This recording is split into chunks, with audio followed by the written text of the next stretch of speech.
Okay, Bismillahirrahmanirrahim. So now, starting the nawaqid of wudu. What does the word nawaqid mean? Breakers. Yes, okay. It literally means those things that break other actions. So when we say nawaqid of wudu, we're referring to those things which break wudu. Yeah, so nawaqid literally means those things that break other things. So if I say nawaqid of salah, what does that mean?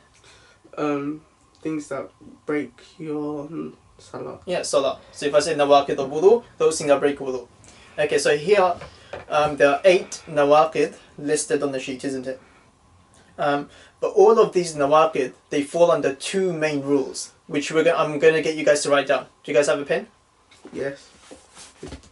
So everyone take out a pen. Yes, sir. Okay, so write down 2 main rules of nawaqid. 2 main rules of nawaqid. You can write it in your wudu sheet.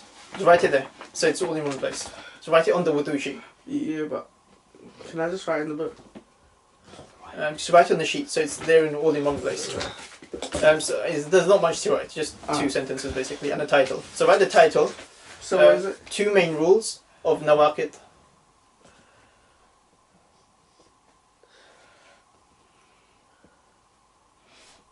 Of wudu, if you want. Yeah, 2 main rules of nawaqid.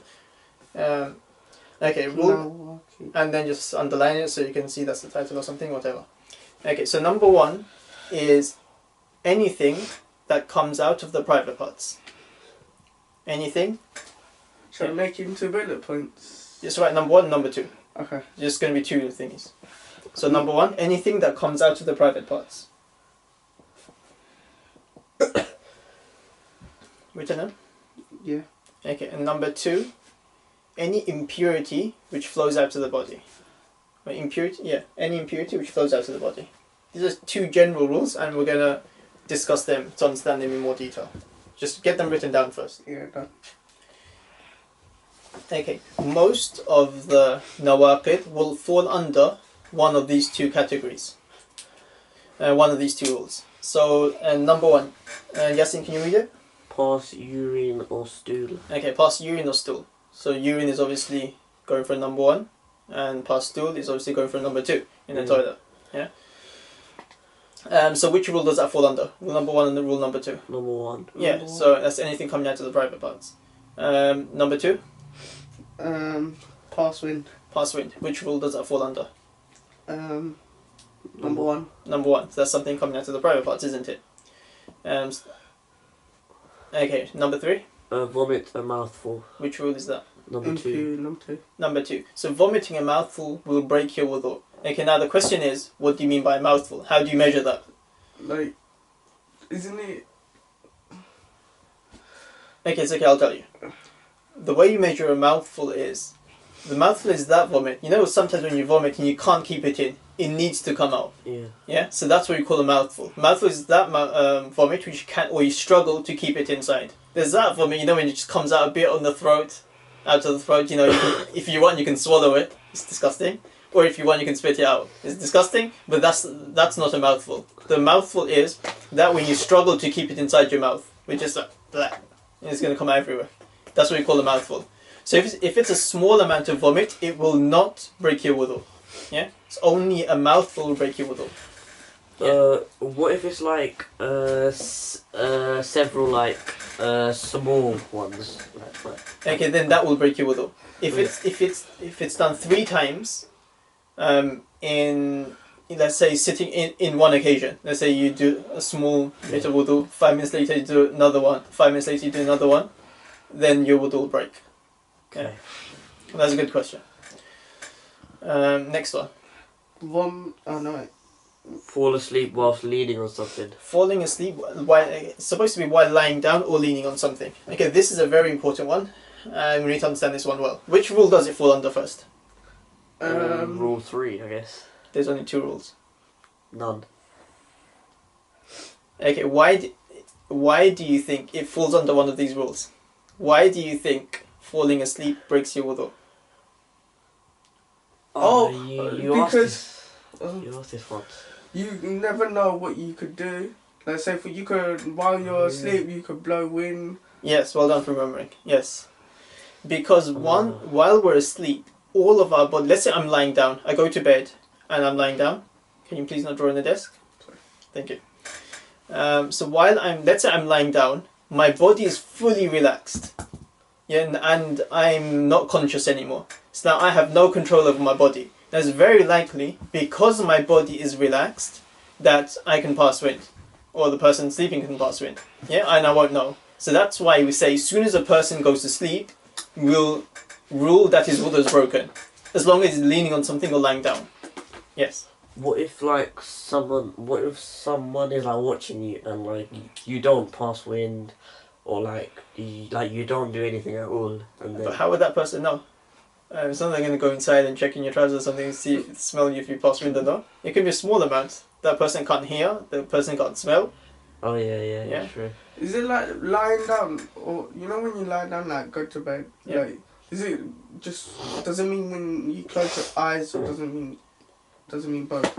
It means when you've fully gone to sleep. Okay. So if you're still awake, then obviously your wudu doesn't break because you're not asleep yet. You're just lying down. So it's when you're asleep. Yeah. Does that answer your question? Yeah. Yes. So why can you go to sleep in the such the position? Because you could pass wind and like you could not know about it. Okay, I'll come to that at the end because that's an exception to the rule. Let me just explain the rule first. So that's a good question, and I'm going to explain that. It's on my list. Okay, so before I explain that, so first we've understood that if we're lying down and going to sleep, let's say on our beds, our wudu will break. Now let's say if I'm not lying down, but let's say I'm sitting like this, and you guys are boring, and I thought, okay, I'm just going to go to sleep. So I just put my head down, and I just go to sleep like this. So now I'm leaning on the desk, isn't it? So now if I go to sleep, my wudu is broken. Okay, so then we've covered two things, either lying down on the floor or a bed, or leaning on something. Or let's say I'm on this, so I'm just sleep like this, and I go sleep. Yeah, my wudu is broken because I'm lying down now. But now the situation, now let's say I'm sitting down like this, and you guys are boring and just reading your thing, and I just fall asleep. Now I'm not leaning on anything, and my backside is firmly on the ground. My wudu will not break. Okay, as long as your backside is on the ground, yeah, and you're not leaning, your wudu will not break. Does that make sense? Yeah. So the main thing is that your backside needs to be on the ground or in a chair, or basically it has to be firmly planted on something, and then you go sleep, your wudu won't break. So even if I'm leaning a little bit, let's say I'm leaning a bit like this, but my backside is still fully on the ground, my wudu won't break. Does that make sense? Yeah. Okay, now the question is, so you've understood that so far. So now the question is, let's say I'm sleeping like this, I'm not leaning on anything. But then I start to fall, and then I hit the desk because I'm asleep. Yeah? And then I wake up. What's the ruling on my wudu? Yeah. I would think your wudu is broken because you still what? So like you like hit it and then you wake up. Yeah.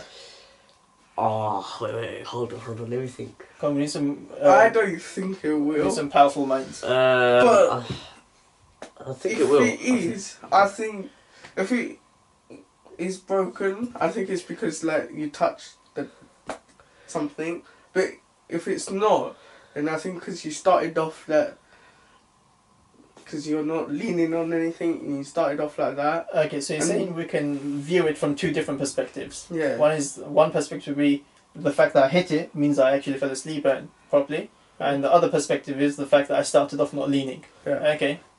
Yeah, see? I think your wudu will break because you still like leaned on it for like a fraction of a second. Okay, we're getting good answers. Okay, so now let's understand it together. So the fact that, okay, I started off, like Zarif said, without leaning on anything. So my wudu is not broken, is it? Yeah? Because the reason why my wudu isn't broken, the fact that I'm still upright, doesn't that show that I've still got some control of my body? Am I fully relaxed? No. No, because, if I was fully relaxed, I'd fall over. Yeah? Does that make sense? So the fact that I've still got control of my body means my body is not relaxed. So that means my wudu will not break. Yeah? Because it's very unlikely that a person will pass wind when he's still got full control over his body. Okay, now, as soon as I start to fall, What is that showing me? Do I still You're- have full control? You're in a state of like relaxation. Yeah, that means I'm slowly losing more and more control of my body, isn't it? Now, as soon as I hit the desk, now that means all my control of my body went. Yeah? And then I woke up. So that means my wudu will break. Yeah? Because all my control of the body has just gone. So, And the fact that I woke up after I hit it means I had no control of my body. I was in proper deep sleep. Yeah. So both of us was right. Yeah. But I was more right because you said two Okay. opinions. Second scenario, you've understood that. Yeah. Okay, now second scenario. Let's say I'm sleeping like this, not leaning on anything again. And I am about to hit the desk, but I wake up beforehand. So I feel myself going down. I'm asleep, but I just like wake up before I hit the desk. What's the ruling of my wudu? It's not gonna break, obviously, because you're not like relaxed properly. You're not leaning on anything, and you haven't even touched. Yes, yes, well done. Okay, the fact that I woke up before I touched the desk shows I still had control of my body, isn't it? So there my wudu will not break. So have you understood the ruling of sleeping? Yeah. While wudu. Okay, now we're going back to Yasin's question, which was how comes if you sleep in sajda, the wudu does not break? This is an exception to the rule. Okay, firstly, the way I'm going to answer that is by saying this is an exception to the rule. Because there's a hadith, a statement that the Prophet Muhammad said, that if a person sleeps in wudu, his salah will not break. As in, so if your salah does not break, that means your wudu does not break either, isn't it? Yeah? So that's the first reason. Second reason is that although there is a possibility of passing wind, but if a person did, he'd realise, let's say you sleep in sujood, you go to sleep in sajda, the fact that you're still there on that position shows that you still have control of your body, isn't it? Yeah? So although you're sleeping, but if you lost control, you would have fallen over, isn't it, on the side? Because it's not possible to have a proper deep sleep, with and you've got no control of your body and you're still in that position. It'd be quite difficult, isn't it? So if you're sleeping in sajda and you're in the sunnah position of sajda, you still have control of your body. Or let's say if you're sleeping standing up or you're sleeping in ruku, it shows that you still have some sort of control over your body, as long as you're in the sunnah position of salah. Does that make sense? Mm. Any other questions on sleeping? No. Okay, so now what's the next nawaqid? Faint. Fainting. Why does that break wudu? Cause sleeping, like when you faint, like you don't have control of your body, so like when you faint, then you could go to sleep. So that means you could pass wind. Yeah. So it's the same as sleeping basically, because you don't have any control of your body. Next one. Become insane. Become insane. What about that one? It's basically going hyper. Like just. I mean, drink a lot of the Red Bull. It's, Get wings. yeah, Or a lot of chicken wings. no, it's not that. It's basically it's like you go like you're drunk. That's drunk, but that's not insane. Okay. Can Well, be. why does it break wudu though? Yeah.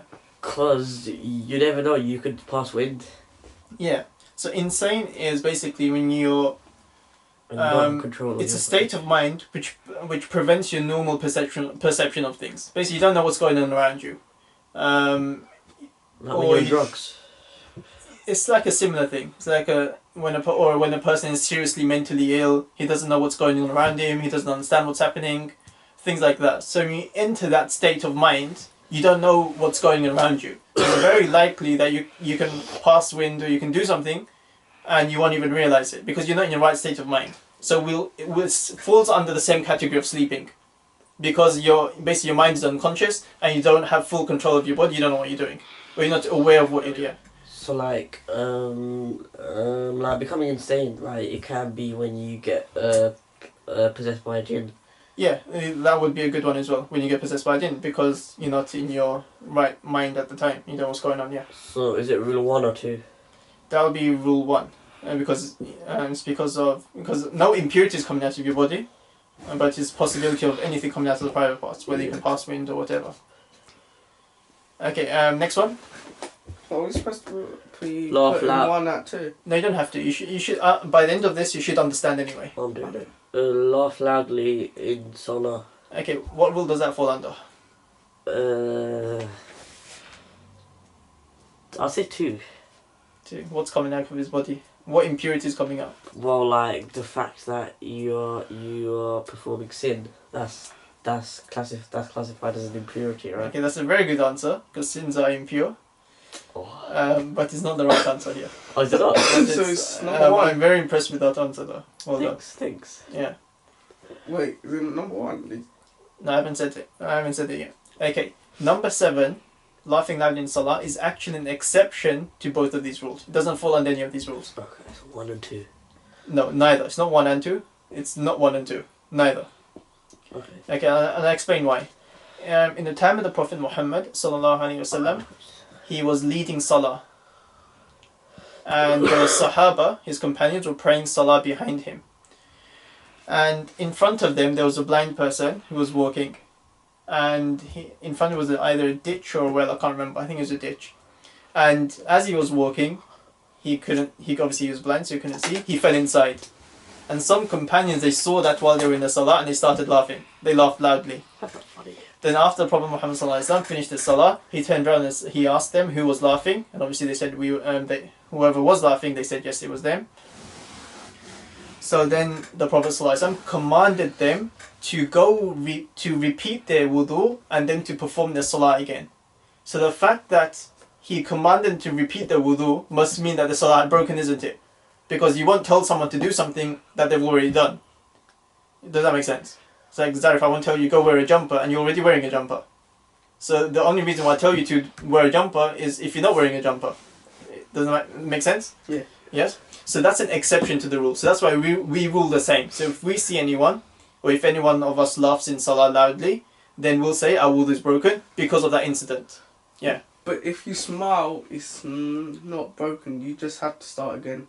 If you smile, your salah won't break, neither will your wudu. But if you laugh quietly, so that no sound comes out. What's that? Yeah, so if you laugh quietly, your salah can break, but your wudu won't break. Does that make sense? Because you just laughed in salah. Smile. Smiling doesn't do anything. It's not laughing. Let's say you're laughing, but it's not so loud. It's like a quiet thingy. Your salah will break, not your wudu. But if you laugh and you laugh loudly, salah is broken, obviously. But with that, your wudu is broken if you laugh loud. Shall we underline loudly? Just to... Yeah, you can do. That'd be a good idea. So next, that's a very important rule to remember actually. So let's say you're praying salah and someone's being silly and they make you laugh. You can't just restart your namaz. You can't just restart your salah. You need to go and do wudu again and then come back. Yes, it's a very important rule. And the last one now. Bleed and it flows from any part of your body. Okay, and this is also another important one. You guys should know this rule already, isn't it? It's flowing blood, basically like any blood. So say for your spit and you spit and there's blood coming out, it has to be... That's something else, isn't it? Yeah, red. Okay, I'm going to come to the saliva afterwards. But let's just deal with this rule directly first. So the rule is if you bleed and it flows from your body, which means, in other words, so let's say I have a cut and the blood just stays where it is, just a small cut. Will my wudu break? No. So if it stays in its place, the wudu will not break. Only if it flows, it starts dripping on my arm, let's say for example, then my wudu will break. So if it doesn't drip and doesn't flow, my wudu will not break. Now let me give you another scenario. Let's say I have a cut on my arm, and then I can see the blood come on top of it, and it's just sitting there, and it's not moving or anything, but it's there. So obviously I want to put my sleeves down. I don't want to just, stay the whole day in my arms like this. So I take a bit of tissue, I dab it, and the blood's gone. Will my wudu break? No. Wait, can you? Yeah, but while you dab it, like does the blood like move a little bit? It does, maybe, possibly a tiny bit. Does the blood like flow? So what I done? Well, there's blood there. I just dabbed it. Now all the blood has transferred from my skin to the tissue. No other blood has come out. You still have wudu, yeah? I still have wudu. Yeah. Yes, that's correct. Because it's the fact that no more blood is still coming out shows me it's not flowing blood, is it? Just a bit of blood which came on top. Now I've removed it, and no more blood is coming out, so it's not flowing, is it? No. So that's why my wudu won't break. Yeah, like you still have wudu, right? Yeah, so both of you are right. But now let's say, same cut, blood is on top. I wipe it, now more blood comes out. I wipe it, more blood comes out. I wipe it, more blood comes out. What does that show me? Is that flowing blood or not blood. flowing blood? So now the wudu will break. Yeah, because that I can see now is clearly flowing blood. Okay, so that's how that works. So anything which is flowing. So now it's not just blood, any impurity. Let's say you have a spot and there's pus coming out. You popped it or something and continuous pus coming out. If it's flowing, your wudu will break. Or sometimes you have a wound and takes a big wound and takes a while to heal. You know that watery substance that comes out? Yeah. Same ruling as blood. If that keeps on coming out and flowing, your wudu will break. Yeah, Now, Chris? like this. Okay, now the saliva question. You're saying. Okay, yes, saliva is slightly different ruling. Because it's hard to tell whether, because it's in the mouth, it's hard to tell whether it's flowing blood or not flowing blood. So we determine that from the quantity of blood in the saliva. Yeah. Okay, so now let's say if I spit, let's say I can taste a tiny bit of blood in my gums or mouth or something. So, but I don't know how much it is it flowing or not? So what I'll do is I spit, as you go to the sink and you spit out. If the blood is more than the saliva, then the wudu will break. Yeah? So if the blood is more than saliva, it clearly shows me that it's flowing blood. So then I'll rule that the wudu is broken. Now if the blood is less now, but the saliva is more, then will my wudu break? No. No, because saliva is more, so we will say, okay, it's not flowing blood. Okay, that's how the saliva will work. So when you spit out, if the saliva is red or dark orangish color, then we can see, okay, there's quite a lot of blood here. So we'll say it's broken. So if it's like a yellowish color or a light yellowish color, that sort of color, then we'll say, okay, there's more saliva here, and the wudu won't break. So if it's red, doesn't that mean it's also broken? Yeah, obviously, if it's red, then that means like there's hardly any saliva, it's just spitting out blood. Any questions on that so far? Okay, another quick question. Another quick ruling is, let's say you're bleeding and you put let's say bandage or plaster on it, then it's fine. You can bleed underneath the plaster. It doesn't matter.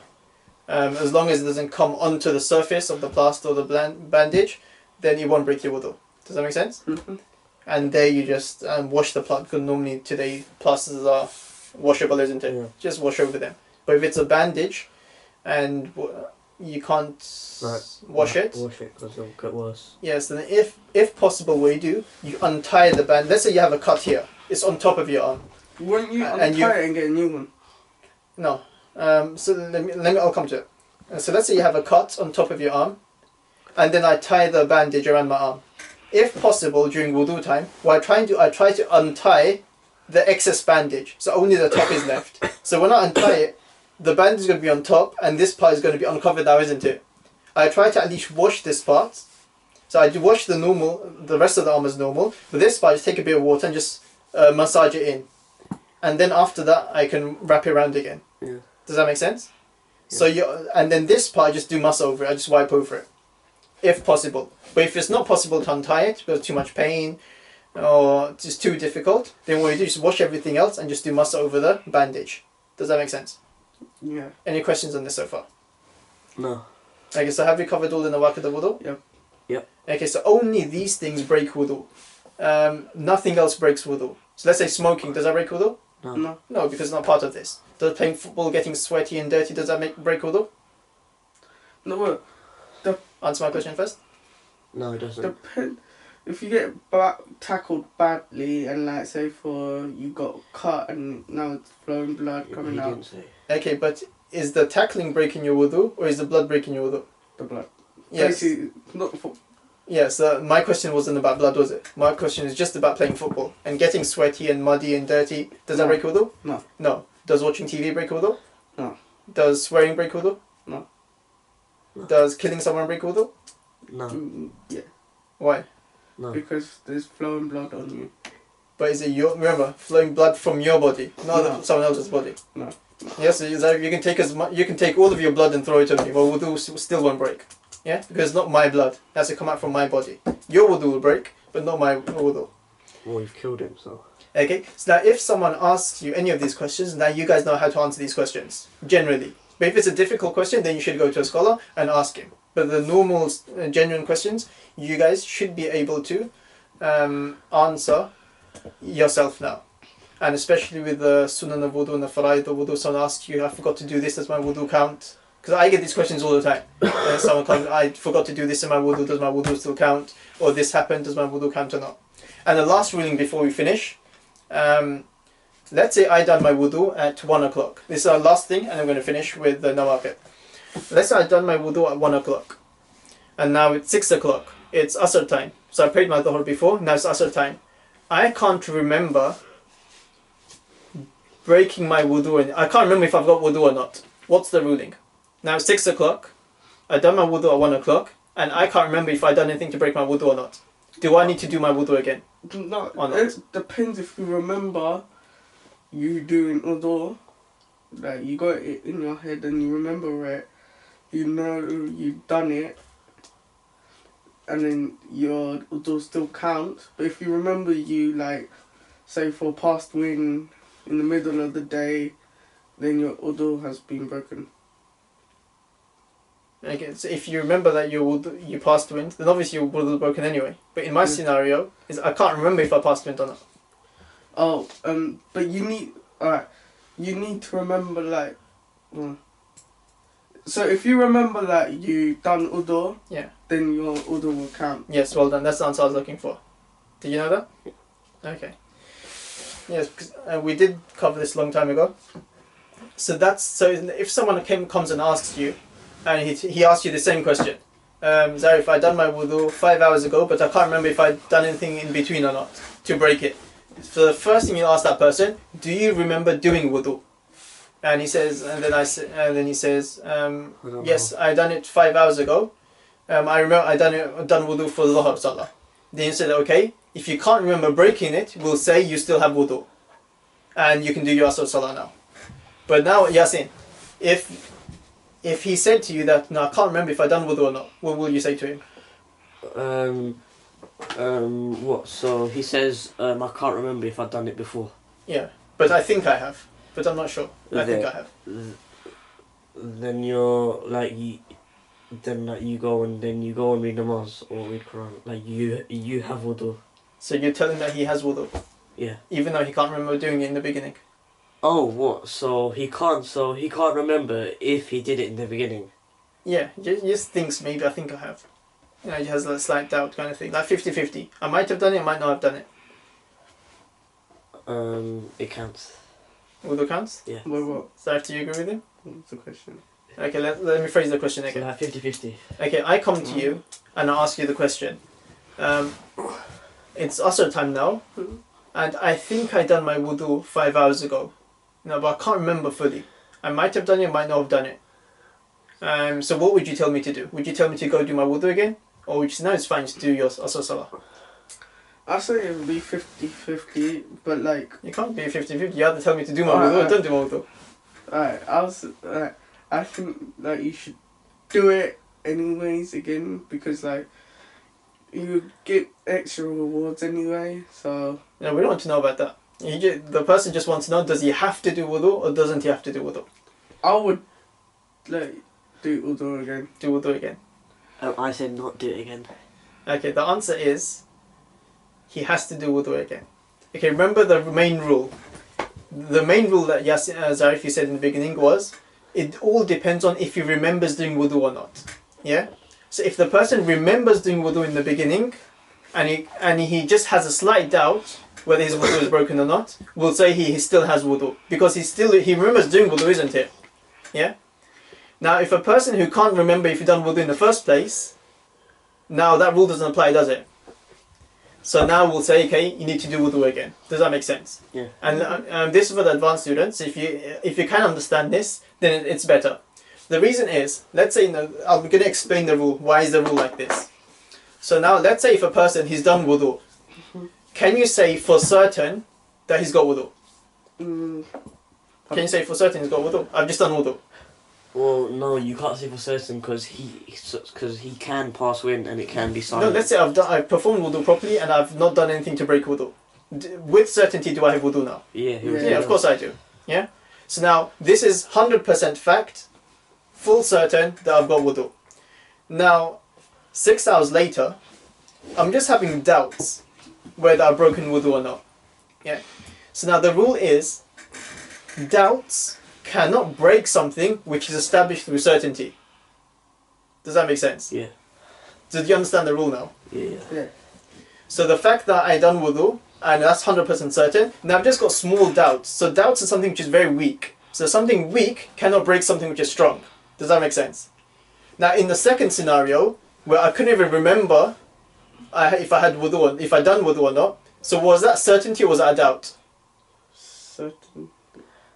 I couldn't remember if I done wudu or not. That's a doubt. Yeah, so now my foundation is a doubt. Yeah?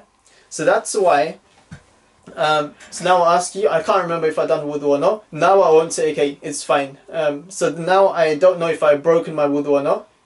So now I won't tell that person, okay, just do your salah. Because the whole foundation is doubtful. So we need to build the foundation again, but tell him, okay, make sure you do wudu again. You have to. Because your certainty of wudu isn't even there. Does that make sense? Oh yeah. Okay, I understand. Do you understand that? Yeah. Okay, so that's the nawaqid of wudu finished.